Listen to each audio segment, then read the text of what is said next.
राधे राधे भक्त जनों, आज आप सुनेंगे मंगलवार की हनुमान जी की व्रत कथा और हनुमान जी की पूजा विधि। संतान धर्म में मंगलवार के दिन हनुमान जी की पूजा करने का विधान है। इस दिन हनुमान जी की पूजा करने से व्याकृतों को बल बुद्धि और विद्या की प्राप्ति होती है। इस दिन व्रत उपवास करने से कुंडली में सूर्य मौजूद होता है। ज्योतिषी हमेशा सूर्य को मजबूत करने के लिए मंगलवार के दिन हनुमान जी की पूजा करने की सलाह दी जाती है। साथ ही उपवास करने का भी विधान है। इससे व्याकृत के जीवन में सुख समृद्धि और मंगल का आगमन होता है। इस दिन पूजा के दौरान मंगलवार की कथा श्रवण और पाठ किया जाता है। आइए मंगलवार की व्रत कथा और पूजा विधि जानते हैं। पौराणिक कथा के अनुसार प्राचीन काल में एक ब्राह्मण चंपित रहते थे, जिनकी कोई संतान नहीं थी। इसके लिए ब्राह्मणी मंगलवार व्रत किया करती थी। हर मंगलवार को हनुमान जी को भोग लगाने के बाद ही वो खाती थी। एक मंगलवार को वो किसी कारणवश हनुमान जी को भोग नहीं लगा सकी। इससे वो काफी दुखी हो गई।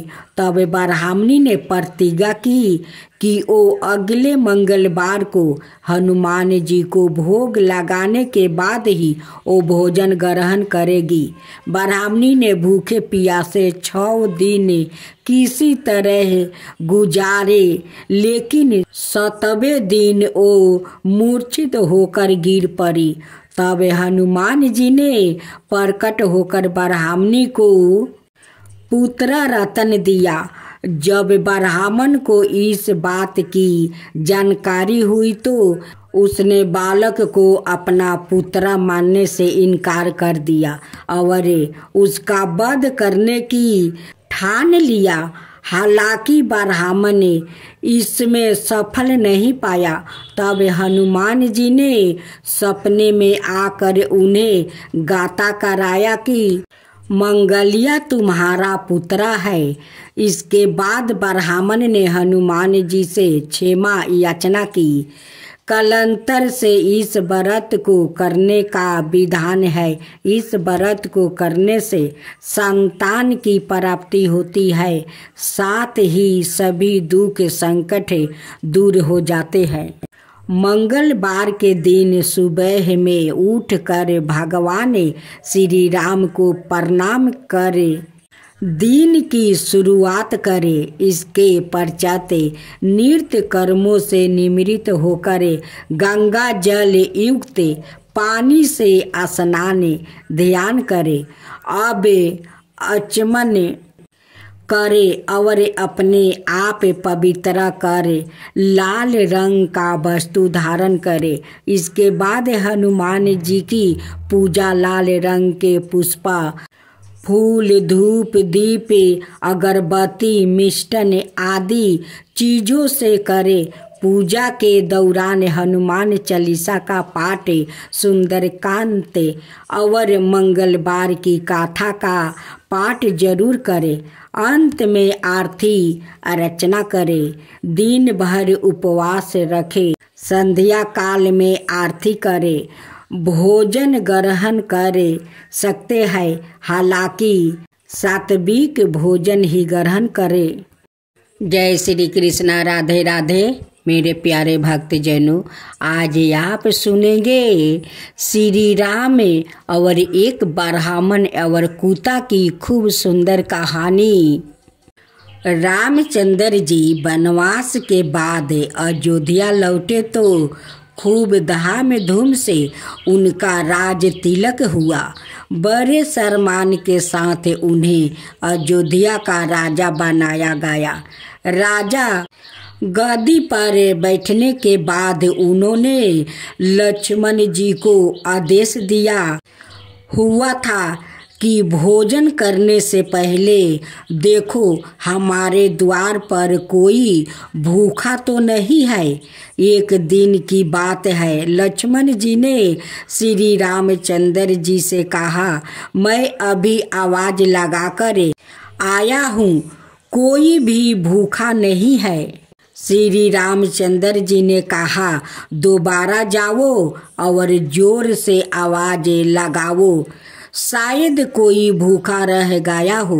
श्री रामचंद्र जी का आदेश पालन करते हुए लक्ष्मण जी दोबारा बाहर गया और उन्होंने जोर से आवाज लगाई तो कोई आदमी तो नहीं वरन एक कुत्ते को लक्ष्मण जी ने रोते हुए देखा। अंदर आकर उन्होंने श्री रामचंद्र जी से कहा, बाहर कोई व्याकुत भूखा नहीं है, बल्कि एक कुत्ता अबर से रो रहा है। श्री रामचंद्र जी ने उस कुत्ते को अंदर बुलाया और कुत्ते से पूछा, तुम क्यों रो रहे हो? कुत्ते ने कहा, एक ब्राह्मण ने मुझे डंडा मारा है। श्री रामचंद्र जी ने ब्राह्मण को बुलाया और उससे पूछा, क्या यह कुत्ता सही बोल रहा है? ब्राह्मण ने कहा, हाँ, यह मेरे रास्ते में सो रहा था, इसलिए मैंने इसे डंडा मारा है। यह कुत्ते जहाँ तहाँ लेट जाता है, इन्हें डंडे से ही मारना चाहिए। श्री रामचंद्र जी समझ गए कि ब्राह्मण की ही गलती है, परंतु ब्राह्मण को क्या कहे, सो उन्होंने कुत्ता को पूछा, ब्राह्मण ने तुम्हें डंडा मारा तो तुम क्या चाहते हो? कुत्ते ने कहा, भगवान, इसे माथा सीधे बना दीजिए। कुत्ते की बात सुनकर भगवान मुस्कुरा दिया और मुस्कुराते हुए कुत्ते से पूछा, इस ब्राह्मण ने तुम्हें डंडा मारा, बदले में तुम इन्हें माठ धीष्ट बनाना चाहते हो। माठ ढीस बनाने से इनकी बहुत सेवा होगी, काफी चल बन जाएंगे, इससे तुम्हारा क्या फायदा होगा? कुत्ता बोला, मैं भी माठ धीस था, मुझसे कुछ गलत काम हुआ, आज मैं कुत्ते की योनि में हूँ और लोग के डंडे खा रहा हूँ। यह भी माठ धीस बनेगा, फिर कुत्ते की योनि में जाएगा, फिर लोगों के डंडा खाएगा तो इसकी साजा पूरी हो जाएगी। राधे राधे भक्त जनों, आज आप सुनेंगे भगवान हनुमान जी की रोचक कथाएं।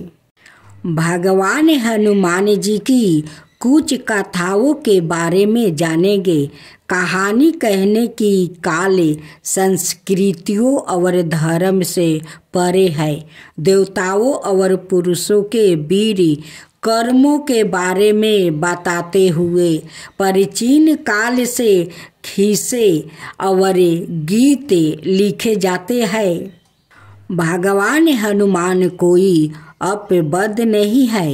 हिंदू पौराणिक कथाओं में उनके द्वारा अपने जीवन काल में प्रदर्शित किए गया साहस, शक्ति और भक्ति के बारे में बोलने वाली विभिन्न कहानियों का वर्णन और गुण है। कुछ महाकवियों में उनका कारनामों के बारे में बात करते हैं और अन्य हमें इनके जीवन की वैकल्पिक कहानियों देते हैं।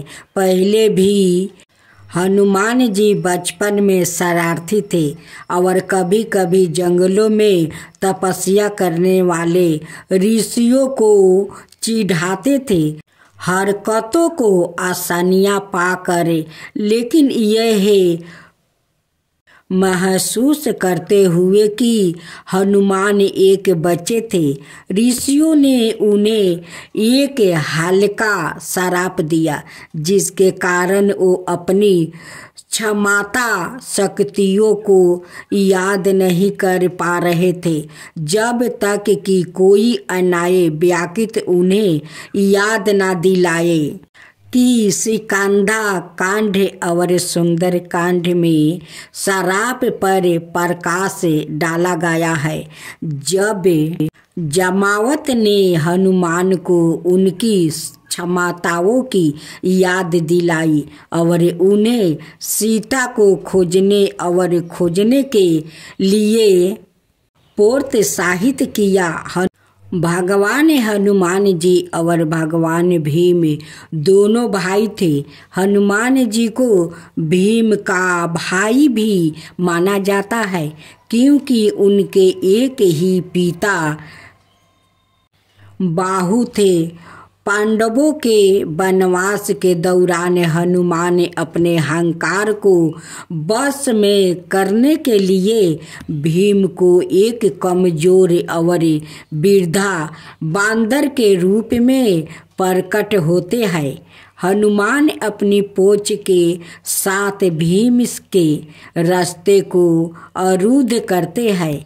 अपनी बचपन से अनजाने भीम ने उसे रास्ते से हट जाने के लिए कहा। हनुमान मना कर देते हैं। फिर भीम पूंछ को खुद हिलाने की कोशिश करता है, लेकिन वो अपनी बड़ी ताकत से महजूद असमर्थ होता है, यह महसूस करते हुए कि वो कोई साधारण बांदर नहीं है।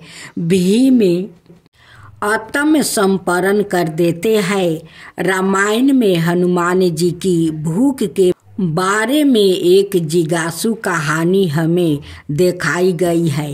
एक बार सीता के वनवास के दौरान हनुमान ने पुजारी वाल्मीकि की कुटिया में उनसे मिलने गया। उन्हें देखकर सीता खुशी से झूम उठी और उन्होंने हनुमान के लिए कई भोजन बनाया। उसने उसकी सेवा करना जारी रखा, लेकिन जल्दी ही थकावट के कागर पर थी। निराश में उसने भगवान राम से प्रार्थना की, जिन्होंने उसे हनुमान को परोसे जाने वाले भोजन में एक तुलसी का पाता जोड़ने की सलाह दी। चौकी तुलसी भगवान राम को अर्पित की जाती है और हनुमान राम के प्रबल अनुयायी थे। उनकी भूख अत्यंत कम हो गई और वो दृढ़ हो गया। हनुमान जी का एक पुत्र भी था, जिसका नाम मकरध्वज था। मकरध्वज के जन्म की कहानी काफी दिलचस्प है।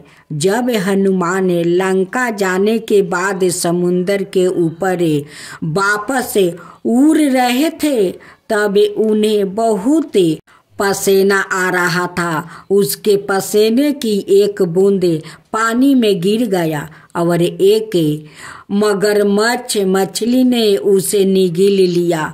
इस तरह मकरध्वज की कल्पना की गई थी।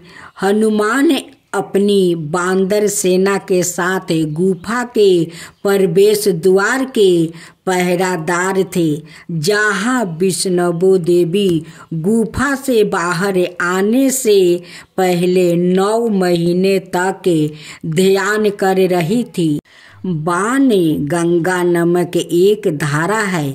बाण का शब्द अर्थ है एक तीर। जहां देवी ने अपने तीर का इस्तेमाल पहाड़ी पानी के एक धारा निकालने के लिए किया।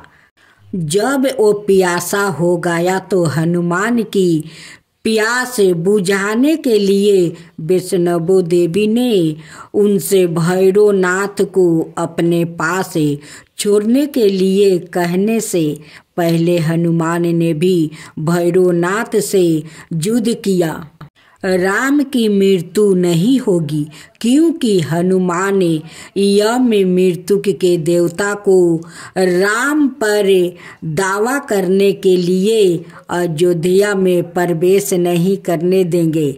हनुमान का ध्यान हटाने के लिए राम ने फर्श में एक दरार के माध्यम से अपनी अंगूठी गिरा दिया और हनुमान से उसे आपस लेने के लिए कहा। रास्ते में हनुमान नागों की भूमि पर पहुँचे और राम की अंगूठी की खोज के लिए अपने राजा की सहायता मांगी। राजा ने हनुमान को छलों से भरी एक तिजोरी दिखाई जो सभी राम की थी। उन्होंने हनुमान से कहा कि जब स्वयं के चक्कर में जब एक राम को मरना होता है तो वो दरार के नीचे एक अंगूठी गिरा देते हैं ताकि एक हनुमान को उसके पहरे से हटा दिया जा सके। दास को पकड़कर और गहरे दुखी हनुमान वापस पृथ्वी पर आ गया। हम आशा करते हैं कि आप जहाँ भी जाते हैं भगवान हनुमान का आशीर्वाद आपका अनुसरण करता है और वो आपको सुरक्षित, खुश, स्वस्थ और समृद्ध रख सकते हैं। जय बजरंगबली की जय।